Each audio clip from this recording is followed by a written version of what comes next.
Halo semua, selamat datang kembali di Kisah Channel. Pada kesempatan ini, Kisah akan membahas sejarah berdirinya Freeport, tambang emas terbesar di dunia yang berada di Indonesia.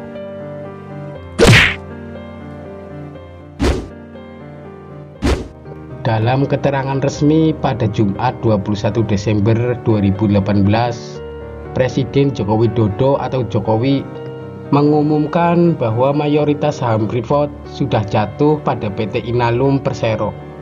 Terkait dengan perusahaan tersebut, banyak orang yang belum tahu bahwa sejarah Freeport memiliki cerita unik tersendiri. Saham PT Freeport sebesar 51,2% sudah beralih ke PT Inalum dan pembayarannya sudah lunas. Saham PT FI yang dimiliki oleh PT Inalum meningkat dari 9,36% menjadi 51,23%. Presiden mengatakan bahwa kepemilikan mayoritas akan digunakan sebesar-besarnya untuk kemakmuran rakyat.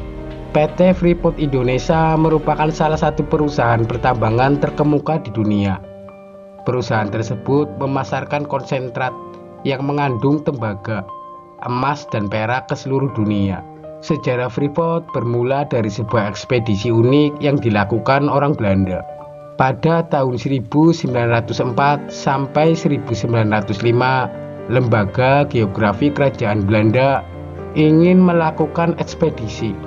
Mereka ingin menemukan gunung salju yang banyak, atau pegunungan salju yang konon katanya ada di daerah Papua. Ekspedisi tersebut terinspirasi dari catatan perjalanan Kapten Johan Carstens pada tahun 1623.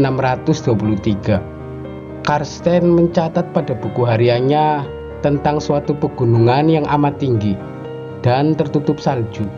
Catatan Carstens pada tahun 1623 itu banyak dicemooh dan ditertawakan oleh orang-orang pada masa itu dan mengira ia telah berhayal.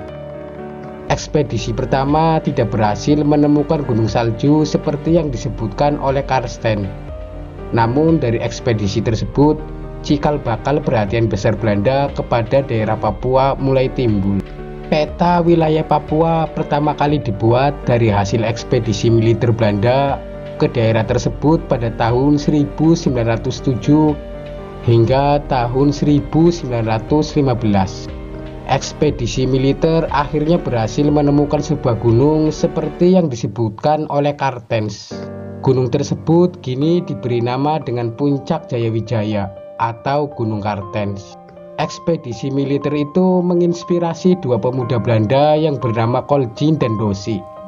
Pada tahun 1930, kedua pemuda yang merupakan pegawai perusahaan minyak NNGPM memulai rencana untuk mendaki Gunung Carstens. Saat mencapai ketinggian puncak di Gunung Carstens, mereka menemukan pegunungan lain yang bernama Erzberg. Pada tahun 1936, Jean-Jacques Dossy menemukan cadangan Erzberg atau disebut Gunung Biji. Tak jauh dari Erzberg, mereka menemukan Gersberg yang suatu saat nanti dikenal sebagai salah satu penyimpanan emas terbesar di dunia. Biji dan sampel batuan lain dibawa oleh Dossy dan kawan-kawannya kembali ke Belanda.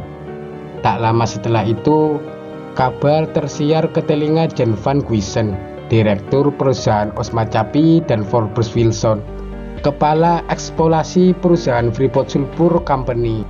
Saat itu, Osma Capi adalah sebuah perusahaan yang mengeksploitasi batu bara di Kalimantan Timur. Sedangkan Freeport Sulphur Company merupakan perusahaan penambang belerang di dasar laut. Giessen berhasil meyakinkan Wilson untuk mendanai ekspedisi ke Gunung Biji dan menganalisis potensi bisnisnya. Dari sana, proyek Erzberg mulai dilakukan oleh orang Belanda. Pada tahun 1967, Langborne William melihat peluang untuk meneruskan proyek Erzberg. Akhirnya dari hasil pertemuan yang panjang, pimpinan tertinggi Freeport mendapatkan izin dari pemerintah Indonesia untuk meneruskan proyek tersebut. Pertemuan itu menghasilkan kontrak karya 1 Freeport Indonesia Inc. dan akhirnya dilanjutkan dengan kontrak karya 2 PT Freeport Indonesia.